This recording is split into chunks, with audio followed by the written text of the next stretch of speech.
નમસ્કાર મિત્રો, વોટ ગુજરાત સમાચાર ટીવી યુટ્યુબ ચેનલમાં આપનું હાર્દિક સ્વાગત છે. મિત્રો, દેશ અને દુનિયાભરના તમામ તાજા સમાચાર સૌથી પહેલા જોવા માટે અત્યારે જ સબસ્ક્રાઇબ કરી લેજો. મિત્રો, અત્યારે હાલના સૌથી મોટા દુઃખદ સમાચાર સામે આવી રહ્યા છે. મિત્રો, વાત કરીએ તો અત્યારે હાલમાં રાજસ્થાનમાં ભયાનક માર્ગ અકસ્માતમાં લગ્ન સમારોહમાંથી પરત જઈ રહેલા 9 લોકોના દર્દનાક મોત.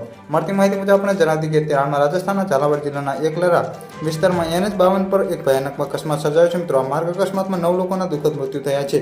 મળતી માહિતી મુજબ મારુતિ વાહન અને ટ્રક વચ્ચે જોરદાર ટક્કર થઈ હતી, જેના કારણે 9 લોકોના ઘટના સ્થળે જ મૃત્યુ થયા હતા.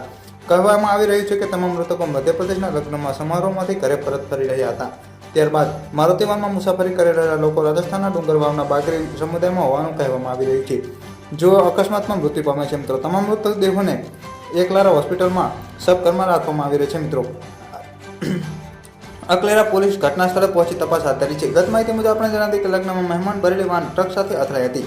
રાજસ્થાનમાં ઝાલાવાડ જિલ્લાના અકલેરા ગમખ્વાર અકસ્માત સર્જાતા અફરાતફરીનો માહોલ સર્જાયો હતો. મિત્રો, હાઈવે પર ચક્કાજામ થઈ ગયો હતો. અકસ્માત અંગે જાણ થતાં પોલીસ ઘટના સ્થળે દોડી આવી હતી. અકસ્માત આજે વહેલી સવારે થયો હતો. મળતી માહિતી મુજબ તમામ લોકોને વાનમાં લગ્ન સમારોહમાં હાજરી આપીને મધ્યપ્રદેશના ડુંગરવાવ પોતાના ઘરે પરત ફરી રહ્યા હતા અને આ દરમિયાન પચોલા પાસે એક બેકાબુ ટ્રક વાહન સાથે ટક્કર થઈ હતી. મિત્રો, ગત માહિતી મુજબ આપણે જણાવી કે અકસ્માત વાનમાં કૂતરા ઉડી ગયા હતા. ગત માહિતી મુજબ આપણે પણ જણાવી કે જ્યારે એમ કહેવાય કે મૃતદેહને એકલારા હોસ્પિટલમાં સબઘરમાં રાખવામાં આવે છે. મિત્રો, આરોપી ટ્રક ચાલકને અટકાયત કરીને આગળની કાર્યવાહી હાથ ધરી છે. ઝાલાવાડ આયર એસપી રિયા તોમરના જણાવ્યા અનુસાર અકસ્માતનો ભોગ બનેલા લોકો બાગરી સમુદાયના હતા. તેઓ એક સંબંધીના લગ્નમાં હાજરી આપવા માટે મધ્યપ્રદેશ ગયા હતા. પરત ફરતી વખતે રવિવારે સવારે 3 વાગ્યાની આસપાસ તે ટ્રક સાથે અથડાઈ હતી, જેના કારણે આ અકસ્માત થયો હતો, જેના કારણે વાનમાં કૂતરા ઉડી ગયા હતા. જયપુર અજમેર એક્સપ્રેસ વે પર પણ મોટો અકસ્માત સર્જાયો છે. જેના કારણે બાઇક ટક્કર મારી હતી અને સર્વિસ લેન પર પાર્ક કરેલા ટ્રક સાથે અથડાઈ હતી, જેના કારણે કારમાં સવાર 3 લોકોના ઘટના સ્થળે મૃત્યુ નીપજ્યા હતા. મિત્રો, પલની માહિતી વિડીયો મળતી રહેશે. વિડીયો ગમતો લાઈક, શેર અને સબસ્ક્રાઇબ કરવાનું ભૂલતા નહીં.